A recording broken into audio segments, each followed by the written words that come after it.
मुंबईमधल्या शिक्षकांना निवडणुकीसाठी काम करण्याचे आदेश.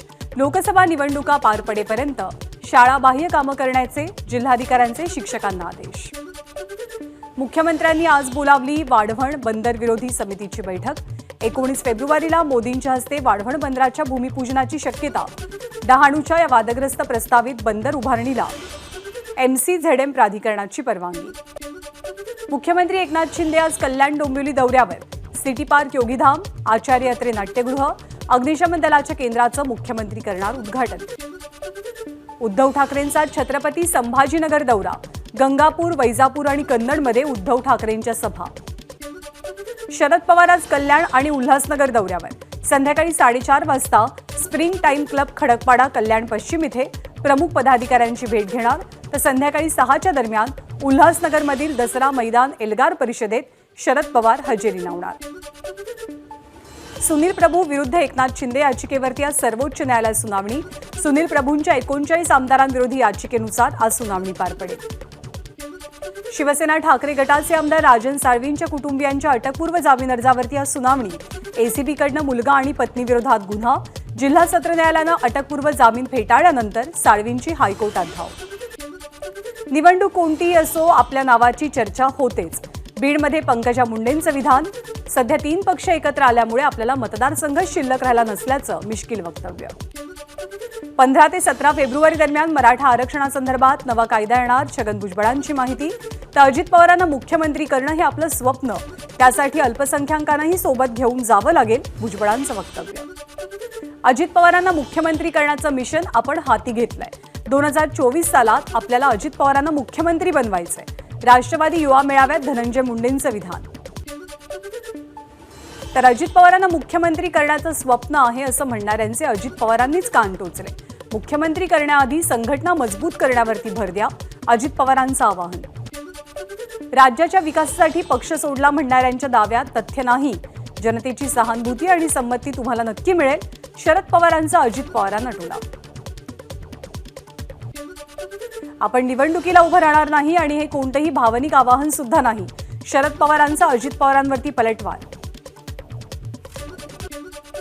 निवडणूक आयोगाचा निकाल आश्चर्यकारक. ज्या व्यक्तीनं पक्ष स्थापन केला त्याच्या हातूनच पक्ष काढून घेतला. यापूर्वी देशात असं कधी घडलं नाही. निवडणूक आयोगाच्या निर्णयासंदर्भात शरद पवारांची प्रतिक्रिया. ओबीसी नेत्यांकडनं राजकीय पक्ष काढण्याची घोषणा. या ओबीसी संघटनेचं नेतृत्व छगन भुजबळांनी करावं. वंचितचे अध्यक्ष प्रकाश आंबेडकरांचा सल्ला. आजचे राज्यकर्ते झुंडशाहीच्या मार्गावर. झुंडशाही लोकांना पटणारी नाही. निखिल वागळेंवरती झालेल्या हल्ल्यासंदर्भात शरद पवारांची प्रतिक्रिया. नागपूर जिल्ह्यात सलग दुसऱ्या दिवशी गारपीट. खातमारी परिसरासह मैदा तालुक्याला गारपिटीचा तडाखा. तर अरोली आणि कोदामेंढीमध्ये गारपिटीमुळे गहू आणि हरभरा या पिकांचं मोठं नुकसान. चंद्रपूरच्या चिमूर तालुक्यामध्ये चिमूर शहर, नेरी, मासळ आणि खडसंगी या भागात गारपीट. गारपिटीमुळे हरभरा आणि गव्हाचं मोठं नुकसान. अमरावती जिल्ह्यातील धामणगाव तालुक्यामध्ये सलग 2 दिवस गारपीट. रब्बी पिकांसह भाजीपाला आणि फळबागांचं नुकसान. गारपीटग्रस्त शेतकऱ्यांना वाऱ्यावरती सोडणार नाही. NDRFच्या निकषांच्या धर्तीवर गारपीटग्रस्त शेतकऱ्यांना मदत दिली जाईल, मुख्यमंत्र्यांचा विश्वास. गारपीट आणि अवकाळी पाऊस यासंदर्भात यंत्रणांना अलर्ट दिला गेलाय.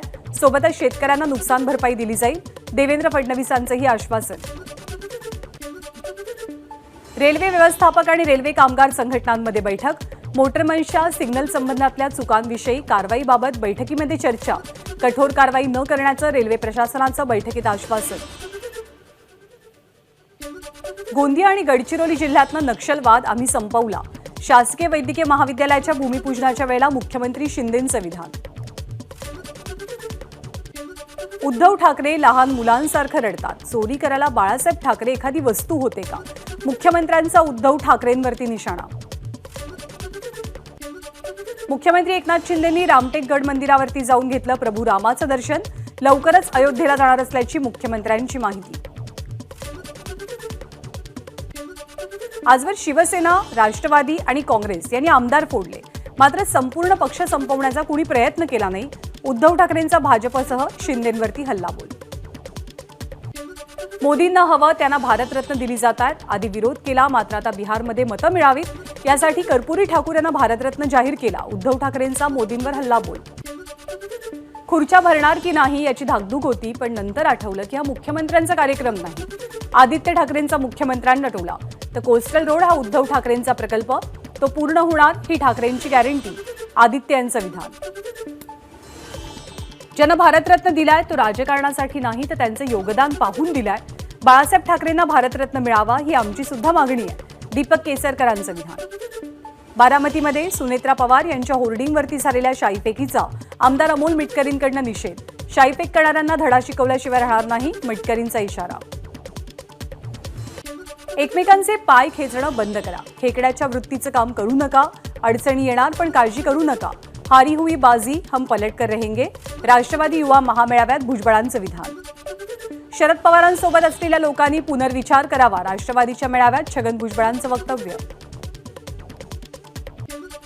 बैठकीपासून आम्हाला वंचित का ठेवलं? काँग्रेसचे प्रभारी रमेश चेन्निथला आणि उद्धव ठाकरेंच्या भेटीसंदर्भात वंचितचा सवाल. गोंदियामध्ये प्रफुल्ल पटेल यांचे वडील मनोहरभाई पटेल यांचा 118वा जयंती सोहळा. राष्ट्रवादी काँग्रेस आणि भाजप यांची जवळीक साधण्याचे प्रयत्न खूप आधीपासून सुरू होते. प्रफुल्ल पटेल यांच्या वक्तव्यामुळे संभ्रम. एखाद्या गोष्टीची आवड असेल आणि निर्धार केला तर वय ही फक्त एक संख्या असते. हरियाणामधील 107 वर्षीय ॲथलीट रामबाई यांचं प्रफुल्ल पटेलांकडनं कौतुक. तर वय ही फक्त एक संख्या आहे आणि हेच पवारसाहेबांच्या बाबतीत आम्ही वेळोवेळी सांगतो, पण तेव्हा पटलं नाही. आता इतरांच्या बाबतीत आणि उशिरानं आलेलं हे शहाणपण कसं पटेल? रोहित पवारांचा प्रफुल्ल पटेलांना टोला. शरद पवार हे रामबाईंपेक्षा 23 वर्षांनी लहान आहेत, तरीही त्यांनी निवृत्ती घेऊन घरी बसावं अशी तुमची इच्छा होती. तुमचं ट्विट तुमच्या कृतीशी विरोधाभासी वाटतंय. आव्हाडांची पटेलांवर टीका. बीडमध्ये धनगर समाजाच्या इशारा मेळाव्यात मंत्री तानाजी सावंतांच्या बॅनरवरनं 2 गटात वाद. स्टेजवरनं बॅनर हटवल्यानंतर हा वाद निवळला. बीडमध्ये मुस्लिम बांधवांकडनं सुषमा अंधारेंच्या सभेमध्ये गोंधळ. अजान सुरू असताना डीजे वाजवल्यामुळे सभेच्या ठिकाणचे बॅनर्स काढून स्टेजचीही तोडफोड. अभिषेक घोसाळकर आणि मॉरिस या दोघांची कुणीतरी हत्या केली असावी. या प्रकरणाची सखोल चौकशी करावी, सुषमा अंधारेंची मागणी. लोकसभेसाठी पैलवान तयार. राष्ट्रवादी काँग्रेसचे उपाध्यक्ष सुरेश बिराजदार यांचं खासदार ओमराजे निंबाळकरांना खुलं आव्हान. राजकीय मतभेद बाजूला सरत मुत्सद्देक इनामदारांची राष्ट्रवादीच्या अजित पवार गटात घरवापसी. शरद पवारांची साथ सोडून सुनील तटकरेंसोबत पुन्हा एकदा काम करण्याचा निर्णय. लोणावळ्यामध्ये 16 आणि 17 फेब्रुवारीला काँग्रेसचं राज्यस्तरीय शिबिर. तेलंगणाचे मुख्यमंत्री आणि कर्नाटकचे उपमुख्यमंत्री यांच्यासह अनेक महत्त्वाचे नेते हजर असतील. पश्चिम रेल्वेवरती 3 दिवस मेगा ब्लॉक. सफाळे स्थानकादरम्यान रोडओव्हर ब्रिजच्या गर्डरच्या कामासाठी बुधवारपर्यंत दररोज मध्यरात्री 1 तास 15 मिनिटांचा मेगा ब्लॉक. मुंबई मेट्रोची धाव थेट अलिबागपर्यंत जाण्याची शक्यता. MSRDCकडनं विरार अलिबाग बहुउद्देशीय मार्गिकेवरील नायगाव रेल्वे स्थानक ते अलिबाग अक्षा 136 किलोमीटरच्या मेट्रो मार्गिकेसाठीच्या व्यवहार्यतेचा अभ्यास सुरू. अल निनोनं टाकली शस्त्र. यंदा धोधो पाऊस बरसणार. जागतिक हवामान संस्थांचा अंदाज. मनोरुग्ण आणि कर्करोग रुग्ण शोधण्यासाठी मुंबई महापालिका पुढच्या वर्षापासून घरोघरी सर्वेक्षण करणार. कर्करोग प्रतिबंधासाठी विशेष मॉडेल राबवलं जाणार. केंद्रीय सशस्त्र पोलीस दलाच्या कॉन्स्टेबल पदासाठी परीक्षा आता मराठीतनंही देता येणार. या भरतीमध्ये वाढू लागलेली ग्रामीण भागातली विद्यार्थ्यांची संख्या पाहता ही परीक्षा 13 प्रादेशिक भाषांमध्ये घेण्याचा महत्त्वपूर्ण निर्णय. राज्यात रखडलेल्या 7,000 गृहप्रकल्पांपैकी 3,000 प्रकल्प पूर्ण. महारेरानं विकासकांविरुद्ध कारवाईला सुरुवात केल्याचा परिणाम. निखिल वागळेंनी व्यक्तिशः नाव घेणं टाळायला हवं होतं. वागळेंच्या मताशी आम्ही सहमत नाही. निर्भय बनोचे प्रमुख विश्वंभर चौधरी आणि असीम सरोदेंचं मत. निखिल वागळेंना संरक्षण देणाऱ्या तरुणांनी घेतली शरद पवारांची भेट. यावेळी शरद पवारांनी घडलेल्या घटनेची माहिती जाणून घेतली. नागपूरमधील गोंड गोवारी समाजाचं आंदोलन मागे. गेल्या 17 दिवसांपासून हे आंदोलन सुरू होतं. बीडमध्ये धनगर आरक्षणाच्या आंदोलनाची दिशा निश्चित करण्यासाठी इशारा मिळावा. 17 फेब्रुवारीला चौंडीतनं मुंबईच्या आझाद मैदानामध्ये जाण्याचा निर्णय. यवतमाळच्या वणी शहरात ओबीसींचा एल्गार मोर्चा. जातनिहाय जनगणनेची मागणी. नाशिकमध्ये नितेश राणेंच्या नेतृत्वात हिंदू जनआक्रोश मोर्चा. वक्फ बोर्ड रद्द झालेच पाहिजे, दहशतवाद्यांना पोषणाऱ्यांवरती कडक कारवाई करावी या मागण्यांसाठी अनेक जण मोर्चात सहभागी. भाजप आमदार गणपत गायकवाड यांचा ड्रायव्हर रणजित यादवला ठाणे पोलिसांची अहमदनगरमधून अटक.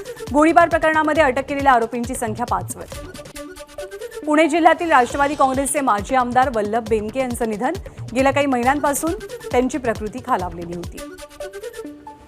नाशिकमध्ये 2 दिवसात 2 हत्या. शहरातील सराईत गुन्हेगार संदेश काजळे याची पंचवटी परिसरातनं अपहरण करत हत्या, तर चुंचाळे परिसरात एका रिक्षाचालकाकडनं दुसऱ्या रिक्षाचालकाची हत्या. भंडाऱ्यामध्ये कारच्या धडकेत कल्पना हाडगे या महिलेचा मृत्यू. संतप्त नागरिकांनी कार पेटवली. हिंगोलीच्या गणेशवाडी शिवारात अनैतिक संबंधातनं दिव्यांग व्यक्तीची हत्या. डोक्यामध्ये दगड घालून हत्या केल्याचं समोर. भारताचे जवान देशाचं संरक्षण करत असताना कोणत्या तापमानात वावरतात याचा उदयनराजे भोसलेंकडनं आढावा. साताऱ्यामधल्या अजित सदाशिव बागल या जवानासोबत व्हिडिओ कॉलद्वारे साधला संपर्क. सीएनजी घेऊन जाणाऱ्या हरियाणा सिटी गॅसच्या टँकरमधनं सीएनजीची गळती. नागपूरच्या कळमना फ्लायओव्हरवरची घटना. नामांकित कंपनीचे खाद्यपदार्थ आणि शीतपेयांवरील माहितीचं लेबल बदलून विक्री केली जात असल्याचा प्रकार समोर. नवी मुंबईच्या तुर्भे औद्योगिक वसाहतीमध्ये अन्न आणि औषध प्रशासनाची कारवाई. मुंबईच्या घाटकोपरमधील लोहमार्ग वसाहतीत पोलीस कुटुंबियांची निदर्शनं. वसाहतीचं पुनर्निर्माण करावं आणि पोलिसांना अल्पदरात हक्काची घरं मिळावीत. लोहमार्ग पोलिसांच्या कुटुंबियांची मागणी. गिरीश महाजन कुस्तीच्या दंगलीत दिसले पंचाच्या भूमिकेत. पंचाच्या भूमिकेनं महाजन बनले चर्चेचा विषय. वर्ध्यामधील प्रसिद्ध समाजसेवक मिलन गांधी यांनी उद्धव ठाकरे गटात प्रवेश केलाय. अन्य अनेक कार्यकर्त्यांनी उद्धव ठाकरे यांच्या गटात प्रवेश केला. सिंधुदुर्गच्या देवगड तालुक्यात अनेक तरुण कार्यकर्त्यांचा महाराष्ट्र नवनिर्माण विद्यार्थी सेनेत प्रवेश. संपर्क अध्यक्ष कौस्तुभ वाडेकर यांच्या माध्यमातून पक्षप्रवेश. अमरावतीमध्ये जीएसटी विभागाच्या वतीनं ज्येष्ठ सामाजिक कार्यकर्ते पद्मश्री शंकरबाबा पापळकर यांचा सत्कार. 123 अनाथ मुलांना शंकरबाबांनी दिली स्वतःची ओळख. एबीपी माझा, उघडा डोळे बघा नीट.